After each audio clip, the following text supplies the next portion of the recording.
Welcome to the first 15 minutes of Don't Worry Darling. In this video, we go from opening image to setup of Evelyn's world to the inciting incident that foreshadows something's not right in an American suburbia in the year 1954. Florence Pugh plays Evelyn. Harry Styles plays Clifford. This is an earlier draft written by the Dkye Brothers. Enjoy. Fade and scissors cut through a piece of newspaper, a 1950s advertisement showing a cartoonish, 1950s housewife in a house dress. Scissors cutting around the advertisement. Carefully. The housewife bent over the oven, taking a pie out. Grinning. Her cartoon husband standing crudely behind her. Grinning bigger. The ad's headline scrawled big and bold across the bottom of the ad, successful marriages start in the kitchen. The AD is cut free from the newspaper. A man's hands handling it with painstaking care. The AD is placed onto a work table alongside a dozen other 1950s advertisements. Each more sexist and vile than the last. Women slaving away for their husbands. Suggestive. Cooking. Cleaning. The headline's just as sickening as the pictures. Slip down her chimney this Christmas with a Hoover. How to make her do what you want. So easy even a woman can do it. All of them sick and twisted and ridiculous. But to the man collecting them, whose face we never see. It's like a depraved fantasy. Off his hands, running his fingers over the ads, over the women depicted in them, we jump to black. EXT, Neighborhood Street, dawn 1954. A paperboy rides his Schwinn bicycle down the street delivering today's paper. We're in the heart of the burgeoning, 1950 suburbs. It's lovely here. He picks each folded newspaper from his shoulder bag and slings them into every driveway with ease and enthusiasm. He's greeted by all the early risers. Everybody knows him. He comes to the end of the block and finishes his route with the house on the corner, a beautiful Cape Cod with a perfect lawn and white picket fence. A spitshine clean, Lido green 1954 Buick Skylark convertible in the driveway. The kid moves on as we stay with the house. There's a story behind this door. Hint. Bedroom, morning. Evelyn Peterson makes love to her husband Clifford at a fever pitch. Both 30. Ken and Barbie before there was Ken and Barbie. Him behind her on the bed. He's getting close. She looks back at him. Evelyn, I want on top of you. It excites him even more. They switch. Her on top now. In control as she intended. He can't hold out anymore. He climaxes. Inside. Both of them sweating and panting and out of breath. Clifford, fuck me. That was intense. She smiles. Evelyn, I thought I just did. He smiles back. They kiss. Time to start the day. She starts off the bed when he grabs her by the hand. Clifford, wait, what about you? He's thoughtful like that. She smiles. Evelyn, I need time to get ready for your big day. Don't you want me to look perfect? 2. Clifford, you always look perfect. She climbs out of bed. Evelyn, and you need to jump in the shower. She heads for the bathroom. Clifford, calling after her, last chance. She winks at him from the doorway. Evelyn, a cold shower. And then she's gone. We stay with Clifford, who puts his hands behind his head. Staring at the ceiling. In no hurry to get the day started. Clifford. It is a big day. Could mean great things for our future. Hint. Bathroom, morning. Evelyn sits on the toilet, secretly doing something, down there. We can't see what.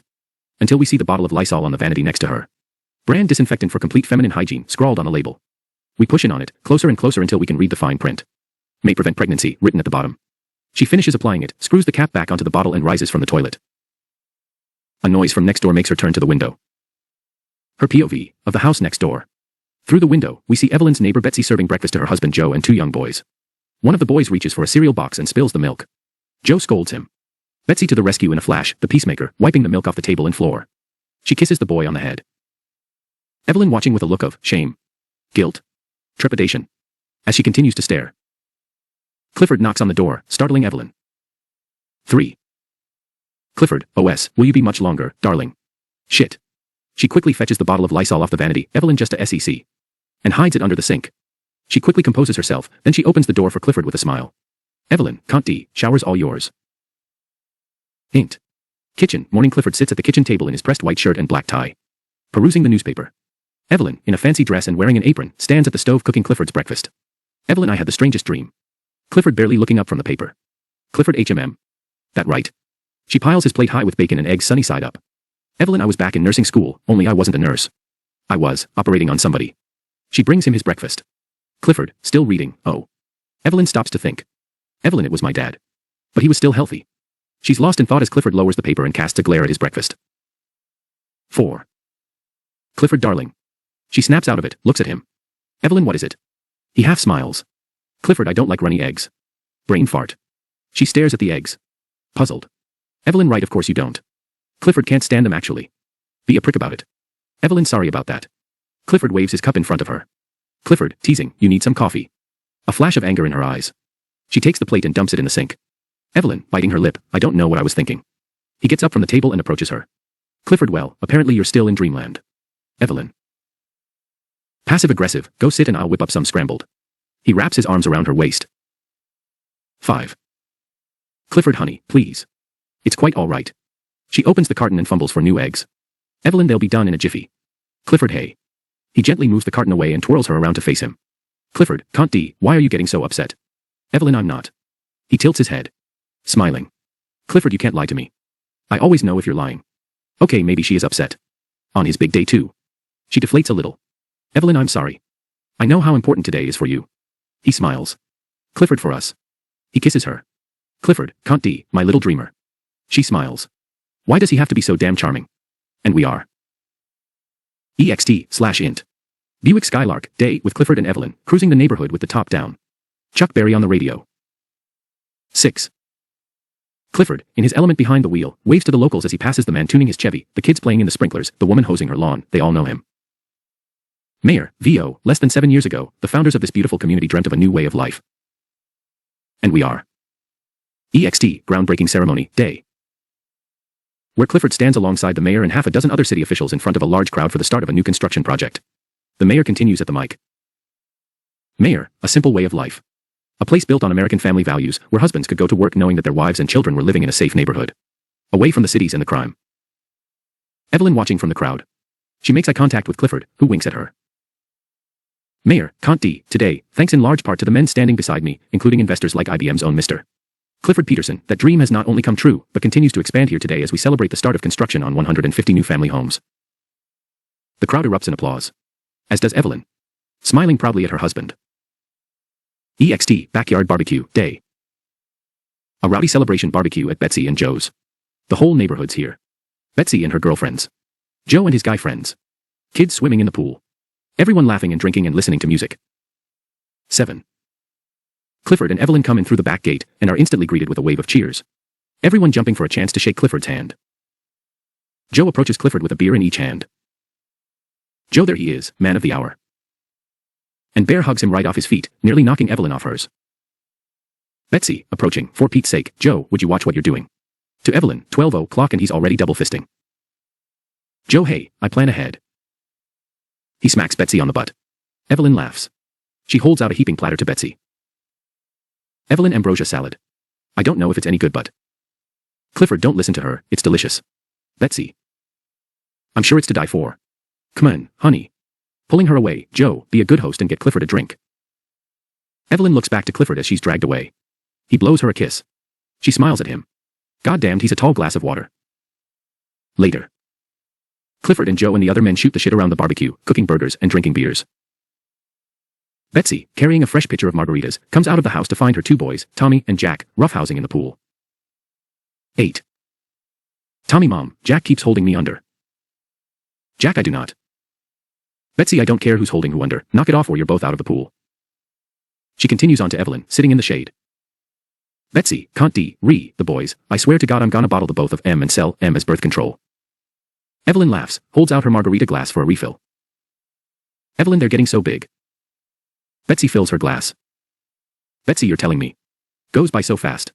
They won't even let me kiss them on the cheek anymore, they think I have cooties or something. Evelyn continues watching the kids. Betsy notices.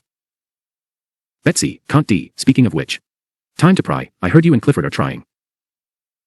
Evelyn forces a smile. Evelyn MMM. Betsy frowns. Betsy, you don't seem too excited about it. She glances at Clifford across the yard, making all the guys laugh. He's certainly the alpha of the group. 9.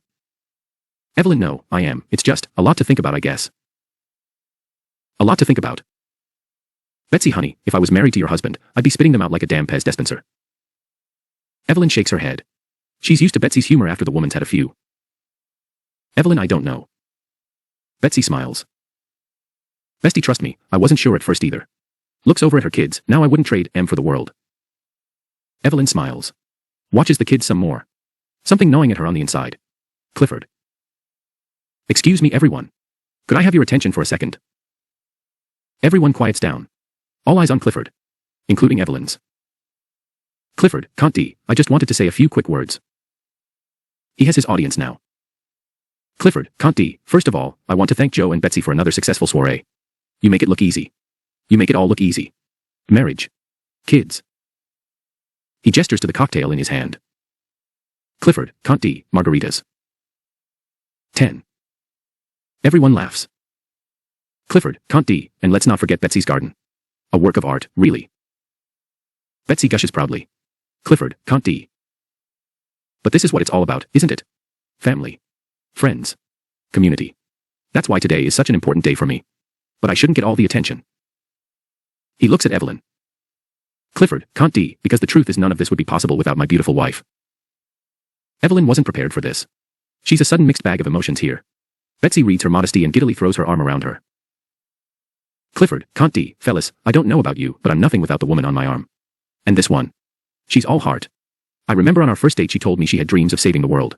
She'd take care of every last one of you if she could. But I'm a handful as it is, right honey? The guests laugh again. Clifford, can't D, and I know without a doubt, one day soon, she'll be an amazing mother too. Evelyn wants to recoil in her chair. Clifford smiles at her. Clifford, can't D, stand up sweetheart. Go ahead. Betsy practically pushes her up out of her chair. Evelyn stands up briefly, blushing. Smiles for the crowd. Meets eyes with Clifford. He mouths, I love you. She smiles, mouths it right back at him. 11. The guests erupt into drunken whistles and clapping and cheering. Let the party resume. Int. Evelyn's room, night. Evelyn stands at an ironing board ironing Clifford's shirt for tomorrow. Clifford sitting on the edge of the bed on the telephone, sipping a scotch, his routine nightcap. Clifford, into phone, okay, no, sounds great, I'll be at the lab first thing in the morning and we can pound out the details. Okay. See you then. Bye. He hangs up and downs the rest of his scotch in one smooth gulp. Evelyn notices. The man sure can drink. He sets his glass down and breezes into the bathroom. Evelyn, busy day tomorrow? Clifford, oh you bet. In the bathroom. Clifford opens up the medicine cabinet and pulls out his razor and a can of shaving cream. Clifford, can't D, we're developing a series of games that explore the interaction between humans and computers. The can of shaving cream is empty. He tosses it in the trash and starts to look under the sink for a new one. The bottle of Lysol standing right there in the back of the cabinet. Clifford, can't D, I mean, can you imagine a computer that can simulate a real-world board game? He keeps searching. His hand brushes up against the Lysol and knocks it over. Clifford, can't D, someday you won't have to. If we can simulate a board game, imagine what else we could simulate from the real world. 12. In the bedroom. Evelyn continuing to iron. Evelyn sounds fascinating. Actually, it gets me thinking. Remember the dream I was telling you about? Clifford, what dream? Evelyn, the one where I was back in nursing school.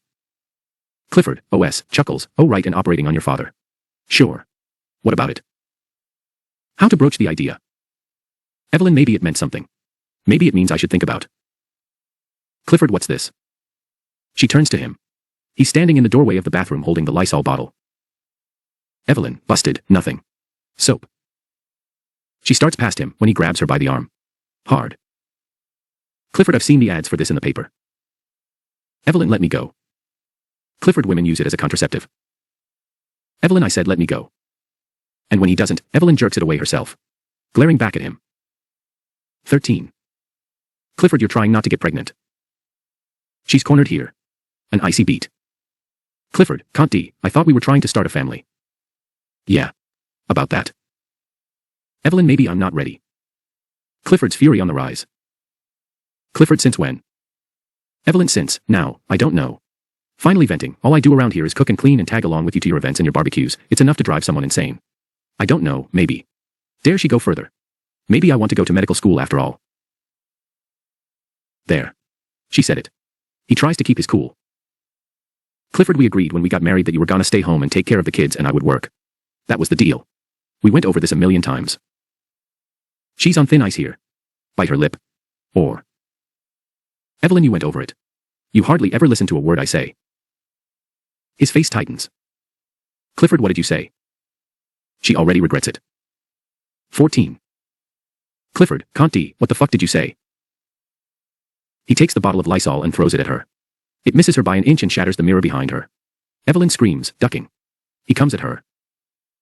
Clifford, can't D, after all I do for you. And grabs her by the shoulder. She whips around towards him, fury in her eyes, and only now do they both realize she's pointing a shard of the mirror at his stomach. Her hand bleeding where she's holding it. Frightened of her own response, she drops the shard. Clifford, can't D, Jesus, your hand. He frantically takes her hand. Clifford, can't D, I'm so sorry. And starts to run it under the faucet. Evelyn starting to cry. He fumbles for some gauze out of the medicine cabinet and quickly wraps her hand in it. Clifford, can't D, come here. Pulls her into him, I didn't mean it. On Evelyn, crying. Evelyn, you never do. He hugs her tighter. Clifford. I love you. I'm sorry.